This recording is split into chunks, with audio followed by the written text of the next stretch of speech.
So hey guys,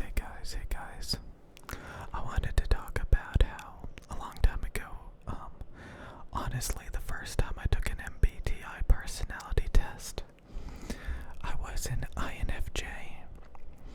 Yeah, I was an INFJ. I was not an INTJ. That was like a long time ago. And I remember I was actually watching YouTubers who were INFJs. And over time, I realized I did not like being an INFJ.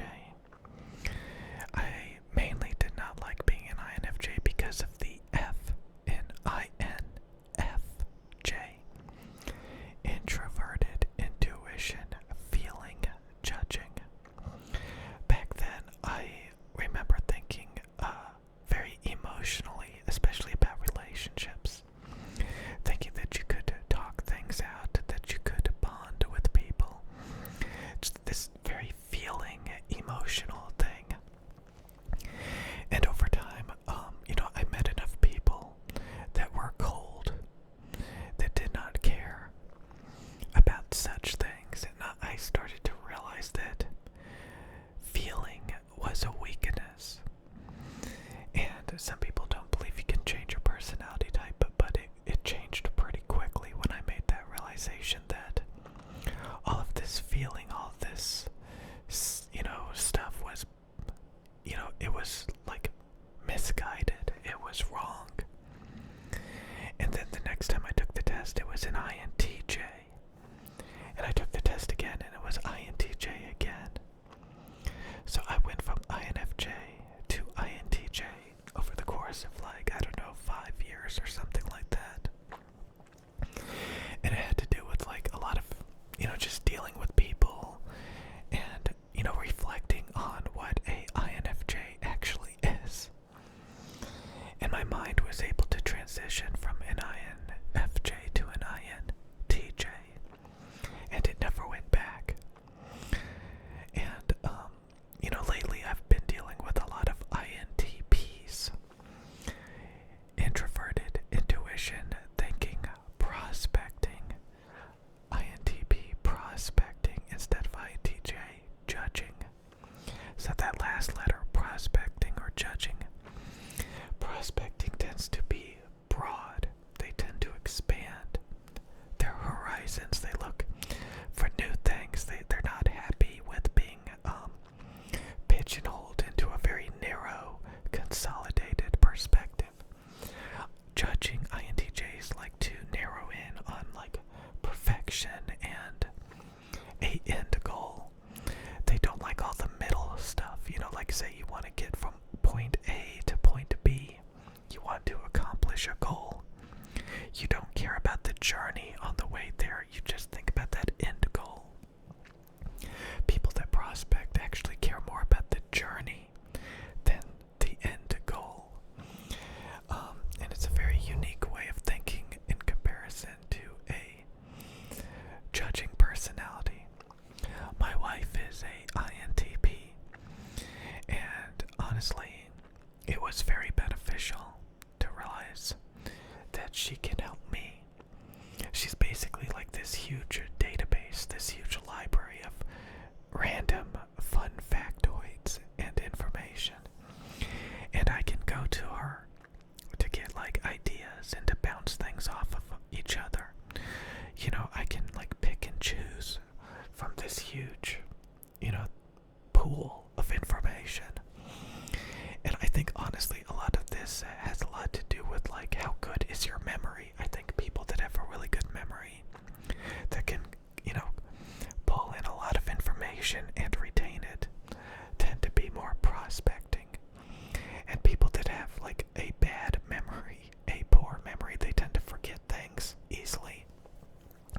I think they tend to focus on a very narrow, specific thing and kind of brute force grind at it and get really good at it. Because they can't retain a shit ton of information. Honestly, I believe that's one of the bigger reasons why there's people that judge and people that prospect. Obviously, I'm sure there's a lot of other reasons for why somebody would be prospecting and why people would be judging. But I've just noticed she's like a sponge. She remembers and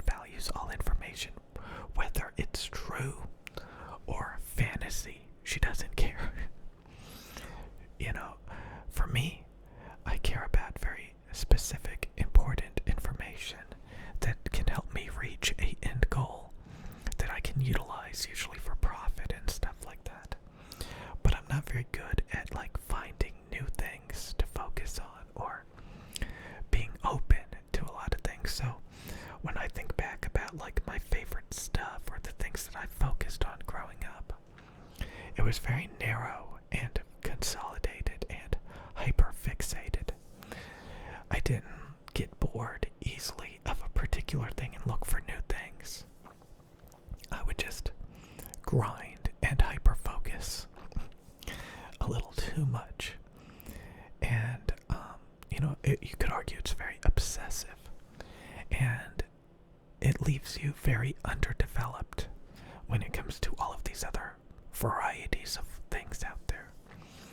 So I've come across a lot of people that prospect, that almost like lead other people on a wild goose chase. Because they're constantly flailing about and trying new things. They get bored and they try something new, and so they're not satisfied with what they know. They want to learn more. So they're not focused on trying to find perfection. They care about, a lot of times, they care about quality. And, again, when they dig into something, learning a lot of information is very important to them. But it's about the journey. It's about, what you can learn from, like, going down these different rabbit holes, these different perspectives. But they get bored. They don't want to settle on having the best and being done with it and obsessing on it. Like, I'm always telling you about the DT990s.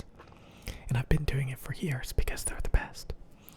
But some people who are in like the headphone community or, any community, they would get bored after like a year or two of doing that. So they can't help themselves but, come up with new ideas, new methodologies, because their brain needs stimulation and it frustrates them over time. So you could argue that a lot of times people that prospect are not actually, invested in anything. They got to keep moving over time. They got to, mix it up, do something new. So they may get heavily invested into something only to turn around and, completely lose interest. And some people, they'll stick it out their entire life. I'm sure you've seen those people, like they pick a hobby and they never retire from it. They never find something new. And it's very limiting. It's very stifling at some point if you're not successful in that hobby. So if you can kind of keep things moving and do new things, it's very beneficial, I think, to find new opportunities and, to expand rather than restricting yourself by hyperfixating. But it's very interesting, I think, because there's a lot of things you miss out on in life when you're kind of narrow-minded and hyper-fixated on what you know, rather than what you could learn about and explore. And I'm still struggling with that to this day. And, it kind of sucks. It kind of sucks.